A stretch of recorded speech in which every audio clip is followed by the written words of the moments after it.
ये कहानी शुरू होती है एक हंसते खेलते परिवार के साथ, लेकिन इसका ऐसा दुखद अंत होगा, ये किसी ने सोचा नहीं था। शिखर और अवंतिका दोनों की शादी को 2 साल हुए थे। आज शिखर के छोटे भाई रौनक की शादी पक्की हो गई थी। अमृता और रौनक दोनों एक दूसरे से प्यार करते थे। कुछ ही दिनों में दोनों की शादी होने वाली थी। रौनक और शिखर के माता पिता बचपन में ही चल बसे थे। शिखर ने छोटी उम्र से ही काम करना शुरू कर दिया था। उसका एक ही सपना था, अपने साथ साथ रौनक को भी पढ़ा लिखाकर काबिल बनाना। शिखर का सपना आज पूरा हुआ था। रौनक एक बहुत बड़ी कंपनी में मैनेजिंग डायरेक्टर बन गया था। आज अमृता, जिसे वह बहुत चाहता था, वह भी उसकी जिंदगी में आने वाली थी। शिखर, अवंतिक और रौनक तीनों अमृता के घर बैठे थे। शादी की बात कर रहे थे। सारी बातें तय हो जाने के बाद तीनों उठकर खड़े हो गए।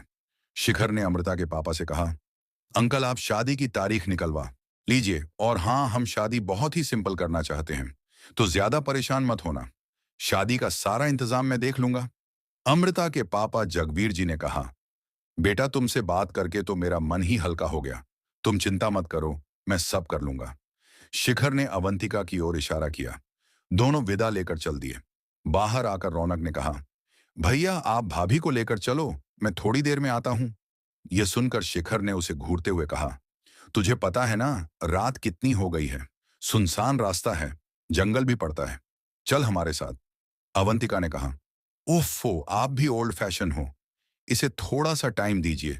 अमृता के साथ बिताने के लिए इन दोनों की जिंदगी का आज बहुत बड़ा दिन है। यह सुनकर शिखर हंसने लगा। रौनक को वहीं छोड़कर दोनों वापस चल दिए। शिखर जल्द से जल्द घर पहुंचना चाहता था। रास्ते का कुछ हिस्सा जंगल से होकर गुजरता था, जहां स्ट्रीट लाइट भी नहीं थी। शिखर बहुत संभल कर गाड़ी चला रहा था। शिखर ने अवंतिका से कहा, जानती हो अवंतिका, मुझे अपनी शादी की जितनी खुशी नहीं हुई थी, उससे ज्यादा आज हो रही है। आज ऐसा लग रहा है जैसे मेरा सपना पूरा हो रहा है। मैंने रौनक को अपने बेटे की तरह पाला है। उसकी शादी से बढ़कर खुशी मेरे लिए कुछ नहीं हो सकती। अवंतिका बोली, हाँ, मैं समझ सकती हूँ। मेरे पापा ने जब मेरी शादी पक्की की थी, तो वो भी कितना खुश थी। आज तुम वही खुशी महसूस कर रहे हो।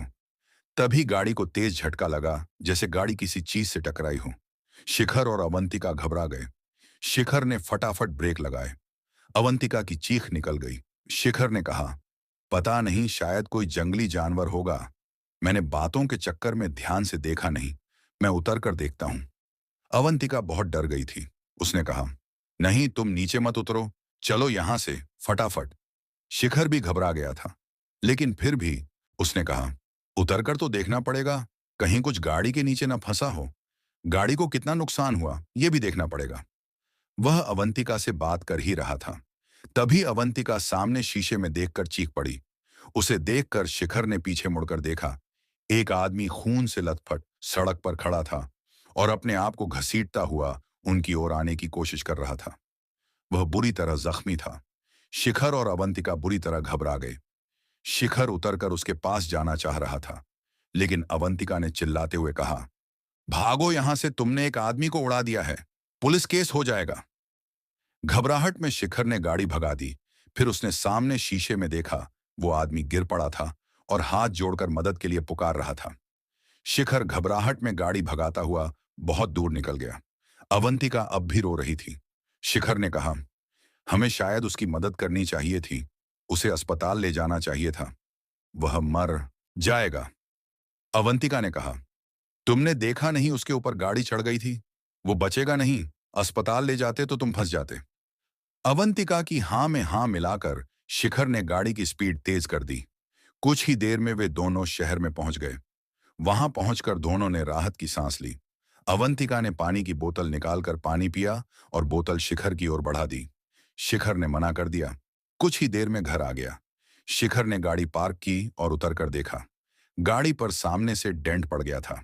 एक ओर की फ्रंट लाइट भी टूट गई थी। अवंतिका जल्दी से गाड़ी से उतरी और शिखर को लेकर अंदर आकर सोफे पर बैठ गई। शिखर को बहुत पछतावा हो रहा था। हे भगवान, आज ही यह सब होना था। पता नहीं बेचारा बचेगा या नहीं।